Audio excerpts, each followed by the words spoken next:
Good evening and welcome to the Integration Masterclass from A Little Peace and Quiet. I want to thank you for joining me tonight. It's going to be a lot of fun. And before I get started, as always, I like to start by acknowledging that I'm broadcasting live from the lands of the Dja Dja Wurrung and the Jara clans to pay my respects to their elders past and present, to any Aboriginal people listening tonight, and also to First Nations people around the world. And I always like to acknowledge the wisdom traditions in all of those cultures that go back many thousands of years and reflect some of the content that I share, that I've learned through this mindfulness journey. So, thank you so much for joining me. Tonight is the culmination of Integration Week here at A Little Peace and Quiet. So for subscribers, and I can see we've got a couple of you tuned in. Thank you guys so much. You make this all possible. We're going to cap off what we've covered this week, and what I want to do is take you through what I would call the 4 stages of mindfulness practice, or the 4 that I've discovered anyway. And to explore those stages and to look at how do we work within each stage, what are some of the pitfalls, and what's some simple tips that can help us get through those. So the first stage that I want to cover, and I'll move along pretty quickly because we've got half an hour, but please feel free, and I encourage you to whack your questions in the chat box below and I'll answer them as best I can.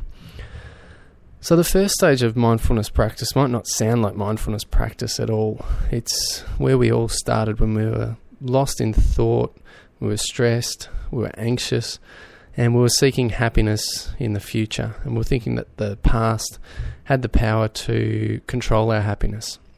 So when I first discovered meditation, I absolutely thought that if I lined up everything perfectly, if I got everything in order, then I would find happiness in the future. I genuinely believed that. I had no idea that I was lost in thought. I just thought I was normal.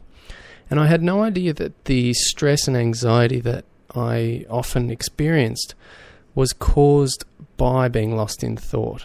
I always thought that it was caused by external circumstances, that it was caused by what other people did or didn't do, by what had or hadn't happened in my life, by how much money I did or didn't have. And so I was completely caught up in that. And I had no idea that in actual fact, my happiness was totally within my own control. And that a simple shift in my attention, where I placed my focus, was all that I needed. So that's where we all start, just lost in thought. And then we move to discovering meditation or discovering mindfulness. We might read a book, we might hear someone talking about it, and we go, yeah, actually, my mind is a pain in the ass. My mind is causing me a lot of stress and worry, and I don't want to be like that for the rest of my life. So we move to that discovery phase. So for a lot of people, we get really excited about mindfulness when we discover it, when we jump into it.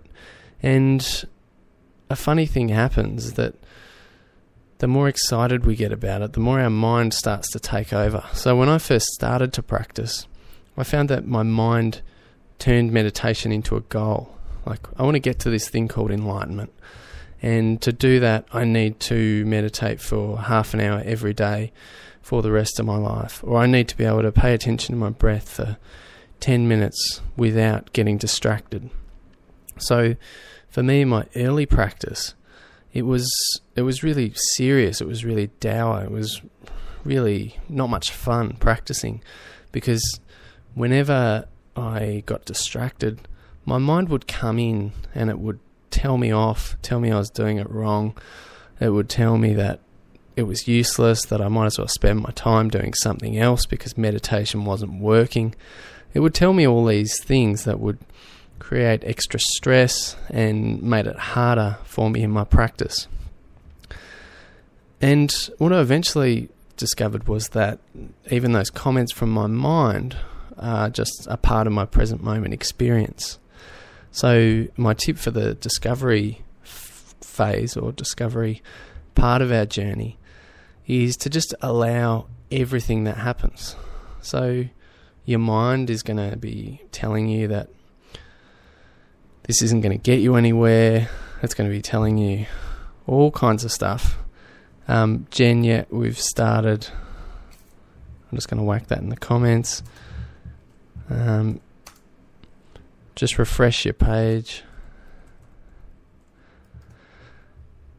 So our minds keep telling us that this is useless, it's a waste of time, you can't do it right. Maybe even when I'd read books, and you might have found this as well, your mind will tell you, well, yeah, the Dalai Lama's like that, but you'll never be like that. You're not like him. He's from a different culture. Or those people are extraordinary. They're special. They're not like you. And so our minds, once again, they get in the way of practice. But even that, even those thoughts, even those judgments are still a part of our present moment experience.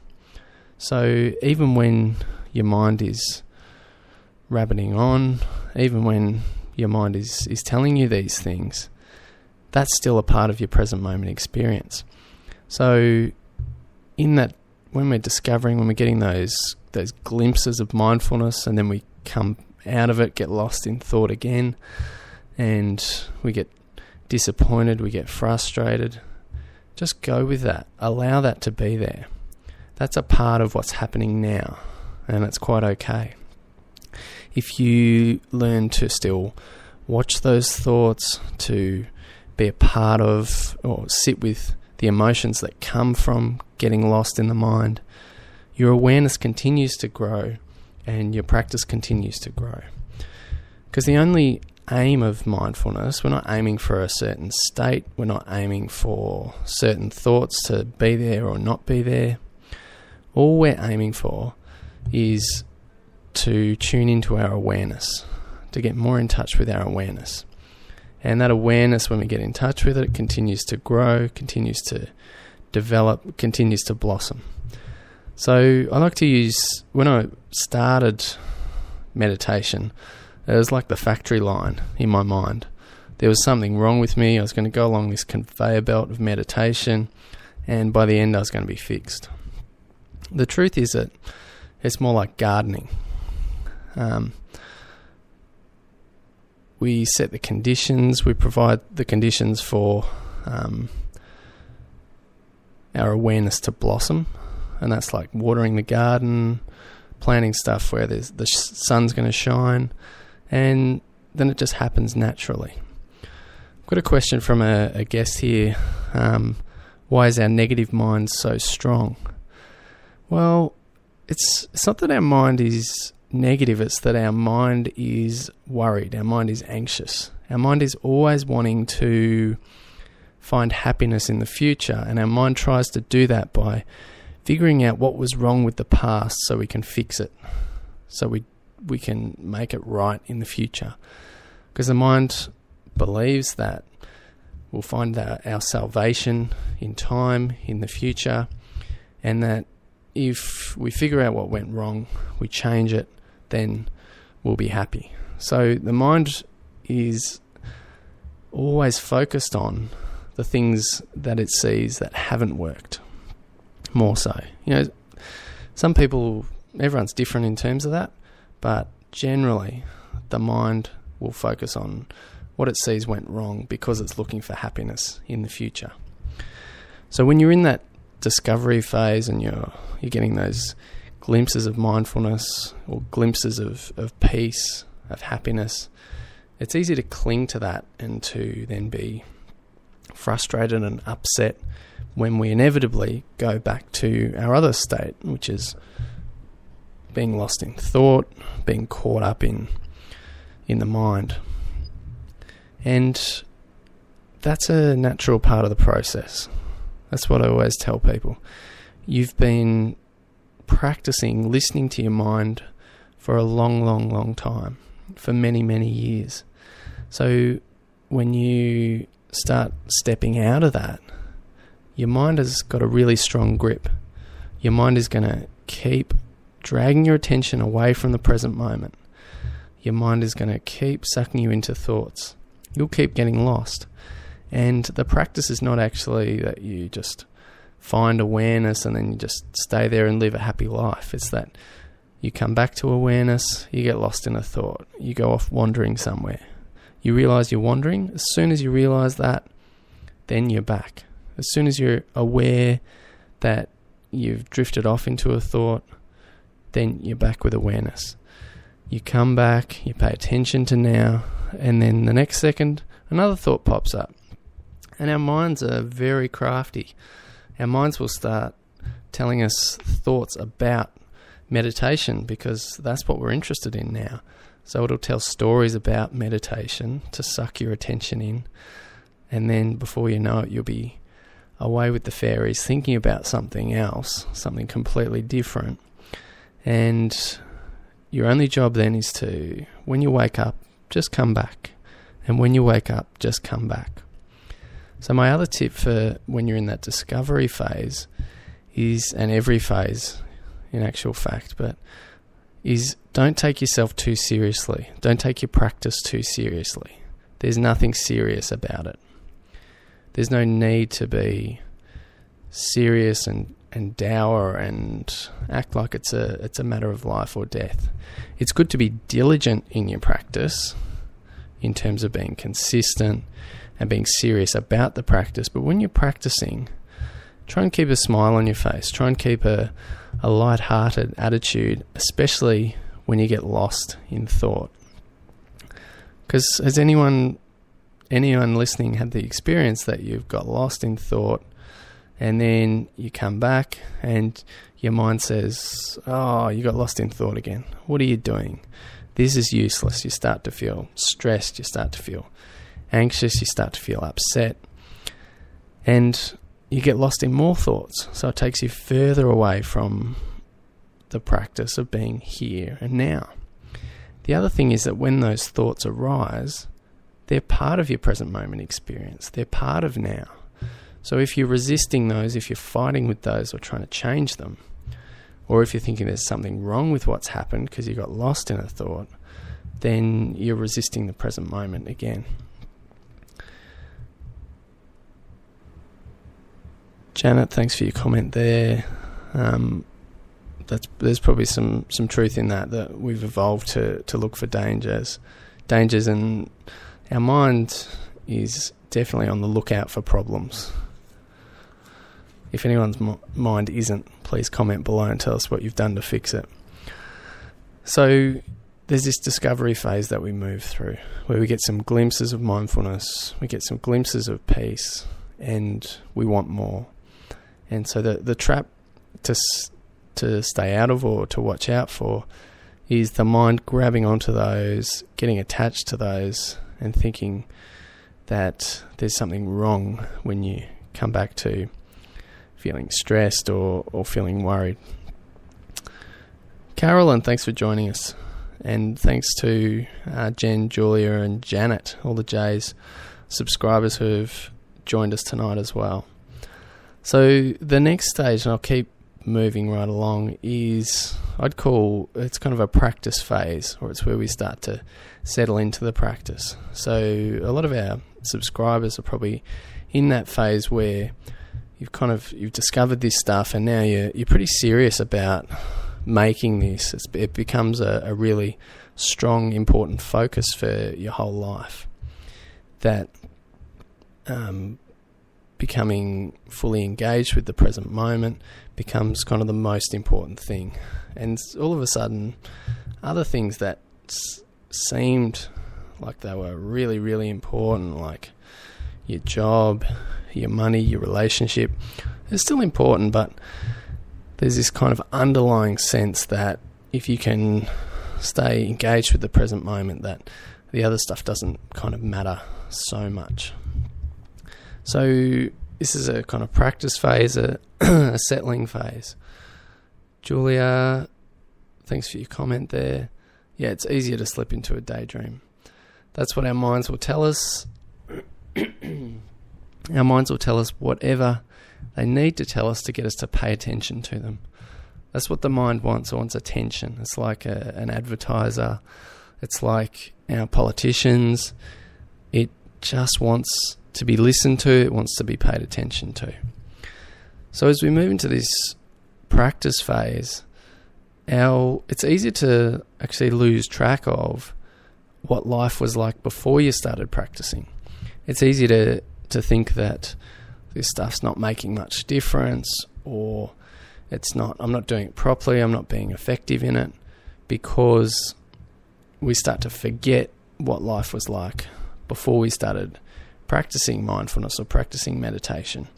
So often people post comments or send me questions, and it almost sounds like they're saying, I can't do this, or it's not working. But I'm pretty confident that if I asked any of you, well, what was your life like 6 months ago, 12 months ago, 3 months ago, that there'll be some changes there, that this practice is starting to permeate through your life. And even though you still have those ups and downs and those times of being present and those times of not being present, that the trajectory continues in a positive way, I suppose. So as you're continuing, as the practice continues, the most important thing is consistency. And that's really why I started this whole thing. The most important thing is that every single day, that whether you sit formally or you practice informally while you're out and about, walking around at work, that you continue to devote your attention and your energy to this practice, to coming back to the present moment. That when you do get stressed and anxious, that as much as you can, you don't get lost in those stories about that, but you keep coming back to, what's this experience like in my body right now? What's it like to be experiencing this feeling? And during that practice phase, that's when our awareness really seems to start to blossom. But there's something funny going on there. Welcome, Alan. There's something funny going on there, because our awareness seems to start to blossom, but in actual fact, nothing's changed about you. Because all you're doing through this practice is getting in touch with what's there in the background already. It's like your awareness is like brilliant, bright sunshine, and getting lost in thoughts is like having dark grey clouds around. There's nothing wrong with the clouds. But when the clouds start to clear, you can see that bright sunshine. And it's not that you've done anything to bring that sunshine about. You've just allowed the conditions for those clouds to start to clear, to start to get out of the way. So this is not a practice of doing much. It's really a practice of just settling down in the midst of this one moment and coming back again and again to the present. There's not much else to it. And so as we're practicing, it can start to seem a little bit boring. And you might be tempted to maybe try something else, maybe switch to some religion or yoga or some other type of meditation. Because particularly with mindfulness, or if anyone's practiced Zen, it's like you're just sitting and paying attention. There's no kind of visualizations, there's no chanting, there's not much to do or pay attention to. So it can seem a little bit kind of boring. So the medicine in this stage is just keep sitting, just keep going, keep coming back to it, and whatever's happening in your life, use that as food for your practice. So if you're having stressful times at work or money times or whatever, that shows you where you're a little bit stuck in your thinking and where maybe you're resisting something. So it's a good chance to use that to get your practice back on track. The last stage, and this is kind of where I'm at with my practice at the moment, I call a kind of integration stage, where there's kind of a sense of peace, and for me, I come in and out of that depending on whether I'm present and aware or if I'm kind of caught up in my head. But there's an underlying sense of peace most of the time, and sometimes that's really strong, and sometimes it's a little bit harder to pick up, and sometimes I miss it completely because I'm so caught up in some story that my mind's telling me. But there starts to be an integration of what you've learned, and mindfulness kind of starts to permeate your life. So when you're at work, you might just notice that you're just a little calmer than you would have been a couple of years ago. You might notice that someone did something or said something, and you haven't reacted the way that you would have a couple of months ago even. And you start to notice that things that were really important start to become less important. So for me, it used to be really important, what people thought about me, that people thought I was funny, that people thought I was nice, all these kinds of things. And now I can spend time with people who probably don't particularly like me, my personality, but I don't take it personally, because I know that even that personality is not me. It's not who I am. I'm just awareness, just consciousness. That personality has been shaped through my life experience, through all the stuff that's happened, and it's not really who I am. So some of those things start to lose their importance. Things start to flow a little bit smoother. Things start to run a little bit easier, and life becomes basically a lot more fun, a lot more funny, and a lot more enjoyable. So that's kind of the 4 stages of integration of mindfulness practice. So for people who've just tuned in recently, we go from lost in thought, we get some glimpses of peace, we start to settle into that, and then it starts to become integrated. And for most of us, we probably jump between those stages, on a daily, weekly basis as well, depending on where our head's at, where our awareness is at. We've got about 10 minutes left, and I just want to share I've shared a couple of them already, but my best tips to move your practice forward, or it's not even move your practice forward, because your practice moves forward naturally, but sometimes we can do stuff that gets in the way. So it's more about what not to do. So I touched on before, don't take yourself too seriously. Be serious about your practice, about sticking with it, but don't take yourself too seriously. Don't try and achieve anything through this practice. So whatever you do, don't set a goal that I'm going to practice mindfulness so that I feel peaceful all the time. Because as soon as you set a goal, you're in the future. Your mind is deciding that if you follow this course of action, then in the future you will have peace, enlightenment, whatever. And of course, if you're living in the future, then you're not in the present. You're not there with your awareness. You're not here. So it can't lead to anything but stress. So don't set a goal from this stuff. Just do it and then see what happens. Just watch what happens along the way instead. That's probably my favourite tip. So don't take yourself too seriously. Don't set any goals. Third thing I like to tell people is you cannot do this stuff wrong, because whatever happens is what happens, and you just pay attention to it. So if you sit down to practice and your mind's really busy and noisy and you keep getting lost in it, then that's what's happening now. So you just pay attention to that. You just notice that busy mind. Have a little smile to yourself. Again, don't take yourself too seriously. And keep coming back and keep coming back. Or if there's a whole lot of challenging emotions arising, if there's stress, if there's anxiety arising, if there's worry, if you're getting angry about the past, caught up in the future, then just notice that. Just allow that to be there. It's what's happening now. Just allow it to be happening and just notice it.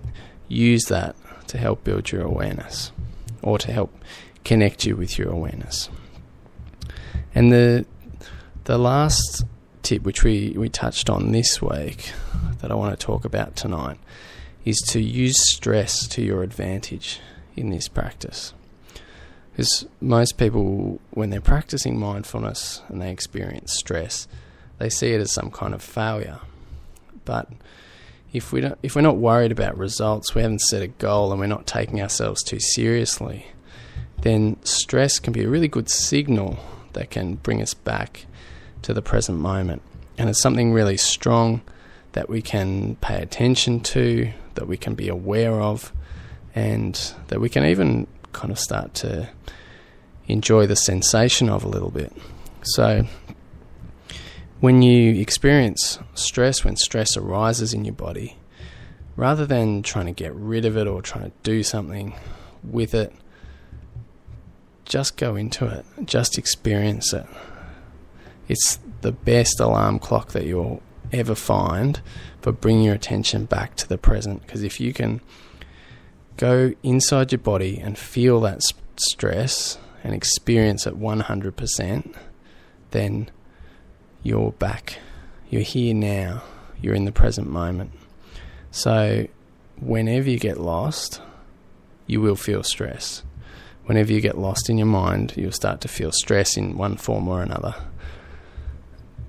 But when you feel that stress and you use it to bring yourself back, then all of a sudden, situations that used to be a problem because they were stressful, so-called, they start to become helpful.